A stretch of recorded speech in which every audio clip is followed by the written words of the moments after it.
চিঠি। হেলাল হাফিজ। এখন তুমি কোথায় আছো, কেমন আছো? পত্র দিও, পত্র দিও।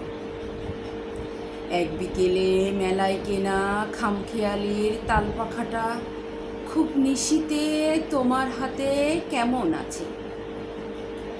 ক্যালেন্ডারের কোন পাতাটা খুব ব্যথিত ডাগর চোখে তাকিয়ে থাকে তোমার দিকে? পত্র দিও, পত্র দিও। আর তা না হলে যত্ন করে ভুলেই যেও, আপত্তি নাই।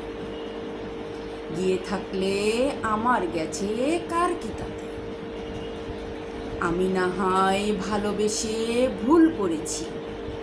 ভুল করেছি নষ্ট ফুলের পরাগ মেখে। পাঁচ দুপুরের নির্জনতা খুন করেছি, কি আসে যায়?